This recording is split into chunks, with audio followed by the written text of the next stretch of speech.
Salam əziz izləyicilər, əziz məntiq sevərlər. Bugün mən sizlərlə Səvər Vəliyevin 4-cü, 5-ci sinif riyaziyyat və məntiq testindən 4-cü siniflər üçün olan liseyə qəbul sınavı üçün riyaziyyat və məntiq hissəsini paylaşacağım. Birinci sualımızdan başlayaq riyaziyyat hissəsindən. Birinci sualımızda deyir ki, 3864 ədədini onluqlara qədər yuvarlaqlaşdırın. Biz artıq yuvarlaqlaşdırma mövzusunu keçmişik. 3864 ədədini onluqlara qədər yuvarlaqlaşdırın deyirsə, ilk öncə biz burada onluğumuzun altından xətt çəkirik və yuvarlaqlaşdırmamızın qaydasını yadımızda salırıq. Əgər yuvarlaqlaşdıracağımız ədəddən sağdakı ədəd 5-dən kiçikdirsə, o zaman yuvarlaqlaşdıracağımız ədədi mərtəbəni heç bir şəkildə dəyişmir və özü sıfıra çevrilir. Əgər sağdaki ədəd 5-dən yuxarıdırsa, yuvarlaqlaşdıracağımız ədədi bir vahid artırır və yenə özü sıfıra çevrilir. Burada yuvarlaqlaşdıracağımız ədəddən sağdakı ədəd 4 olduğuna görə və 4 də 5-dən kiçik olduğuna görə 6-nı dəyişmir. Olacaq 3860. Yəni 4 6-nı dəyişdi, dəyişmədi, özü sıfıra çevrilir. Olacaq birincidə B variantı. İkinci sualımızda deyir, aşağıdaki figurların hansı silindirdir? A variantındaki şəklimiz kubdur. C variantındaki şəklimiz piramidadır. D variantındaki şəklimiz düzbucaqlı prizmadır. B variantındaki şəklimizin adı isə silindirdir. Biz bunu fəza figurlarında artıq sizlərlə keçmişik. Üçüncü sualımızda deyir ki, bir natural ədəd 1800-dən çıxılır. Hər hansı bir burada tənlik qurmaqdır. Bir natural ədəd hər hansı bir ədəddən hər hansı bir ədəd 1800-dən çıxılır və alınan ədəd 300-dən deyil böyük olarsa. İndi biz bunu tapmaq üçün nə edirik? Bu x böyük olmalıdır 1500-dən. Düzdürmü? Yəni x-in əvəzinə daha doğrusu böyük olmalıdır deyil. Gəlin bu şəkildə tənliyi göstərim. Burada mənfi x olaraq qalır. Mənfi x böyükdür. 1800 keçir bu tərəfə. 300-dən 1800 çıxanda qalacaq mənfi 1500. Mənfi 1500-dür. Hər tərəfi mənfiyə vuranda x kiçikdir 1500 eləyəcək. Çünki mənfiyə vuranda bizim işarələrimiz dəyişdiyi kimi böyük kiçik işarəsi də dəyişir. Və burada 1500-dən kiçik bir dənə variantımız var. O da ki 1499 variantıdır. Yəni A variantı. Növbəti 4-cü sualda deyir ki, yalnız tək rəqəmlər istifadə olunaraq yazıla bilən rəqəmləri fərqli ən böyük 3 rəqəmli ədədlə tək rəqəmlərdən ibarət 9, 7, yazıla bilən ən böyük 3 rəqəmli 5. Düzdürmü? Rəqəmləri fərqlidir və tək rəqəmlərdən istifadə olunur. Ən böyük 3 rəqəmli ədədlə yalnız cüt rəqəmlər istifadə olunaraq yazıla bilən rəqəmləri fərqli ən kiçik 3 rəqəmli ədəd. Cüt rəqəm deyirsə 2, 0, 4-dür. Və bunların bizdən nəyini soruşur? Cəmi neçədir? 9, 7, 11. 1179 A variantı cavabımız olacaq. 5-ci sualımıza baxaq. 5-ci sualımızda deyir ki, A ədədi B-dən 2 dəfə böyükdür. Yəni A bərabərdir B vurulsun 2. A bərabərdir B vurulsun 2. Yəni 2B-yə. C ədədindən isə 3 dəfə kiçikdir. A bərabərdir C bölü 3.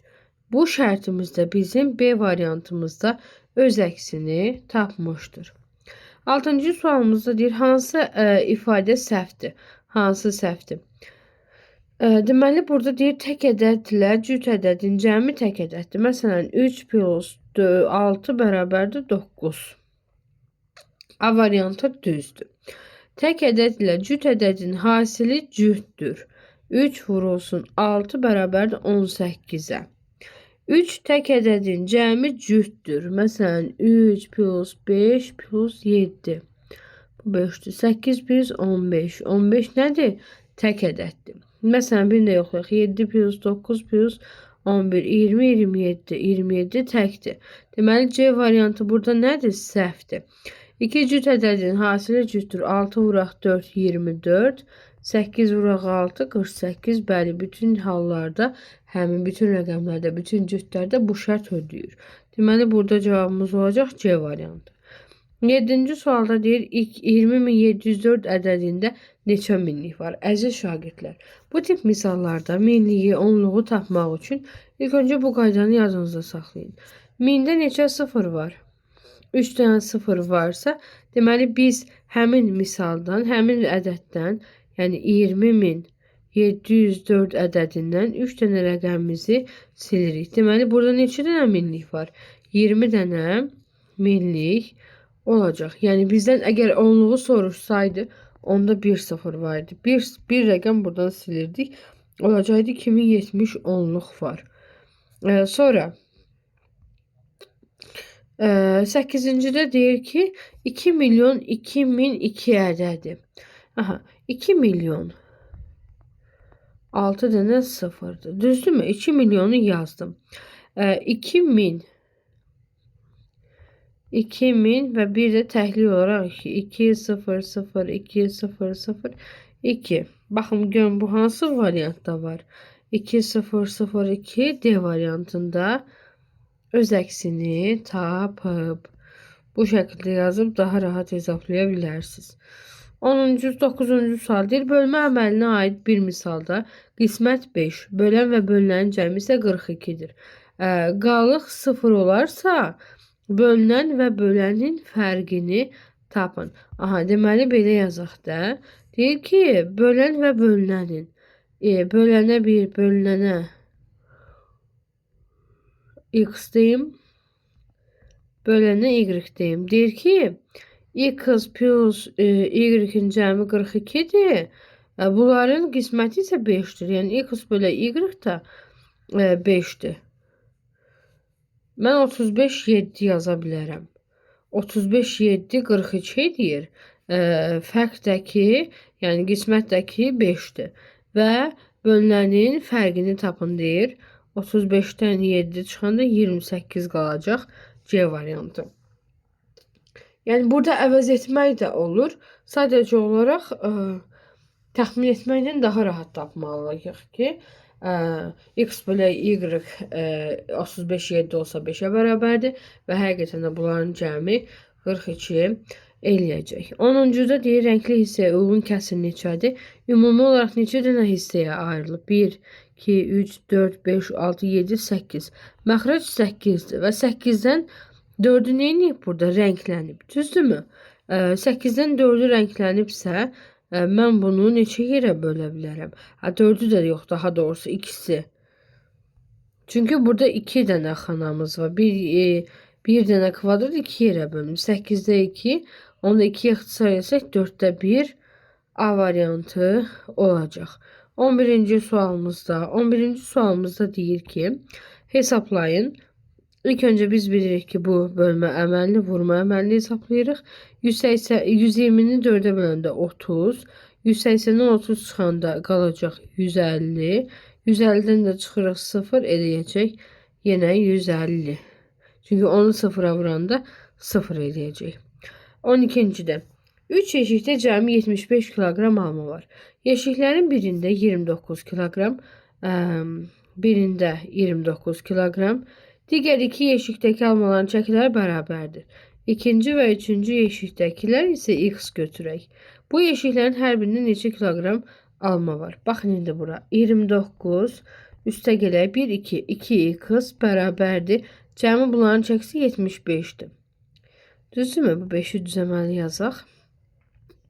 2x bərabər 75-dən 29 çıxanda qalacaq 6, 46. X da bərabərdir 23. Deməli, bu yeşiklərin hər birində neçə kiloqram alma var? 23 kiloqram alma var.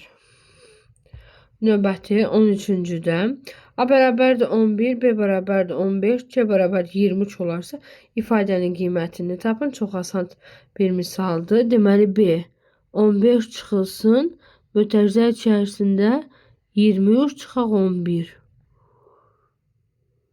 15 çıxılsın 12 bərabərdir 3. B variantı sadəcə misal həll etmədir. 14-cü sualda avtobus nəzərdə tutulan yolu 80 km/saat sürətlə 9 saata qət etdi. Yol geri qayıdarkən, indi baxaq. 80 km/saatla 9 saata birinci bu yolun uzunluğunu tapaq. S-i tapmaq üçün S gedilən yoldur. Sürəti vururuq zamana. Yəni 80-i vururam 9-a. S eləyəcək 720 km. Yəni bu yol 720 km-lik yoldur. Və avtobus bu yolu qayıdarkən, yəni 720 km yol qayıdarkən 90 km sürətlə hərəkət etdi. T-yi soruşursa bizdən T bərabərdir gedilən yolu bölürəm sürətə. Yəni 720-ni bölürəm 90-a. O da eləyəcək 8. 8 də bizim C variantımızda var. 8 saata getmiş olar. 15-ci sualımızda deyir ki, 9085 ədədini yüzlüklərə qədər yuvarlaqlaşdırdıqda alınan ədəd haqqında deyilmiş fikirlərdən hansı doğru deyil, yəni yanlışdır. Yüzlüklərə qədər yuvarlaqlaşdıranda 9085 ədədini yüzlüklərə qədər yuvarlaqlaşdıranda biz bilirik ki, 9100 alınır. İndi gəlin həmin ifadədə baxaq görək hansı şərtlərimiz yanlışdır. A variantında deyir, rəqəmlərin cəmi 10-dur, düzdür. 9 plus 1 plus 0 plus 0 10-a bərabərdir. 4 rəqəmli cüt ədəddir, bəli. Sonu 0-la bitirsə, deməli cüt ədəddir. 8075-dən böyükdür, bəli. Çünki 9100 8075-dən həqiqətən də böyükdür. 9010 kimi oxunur, xeyr.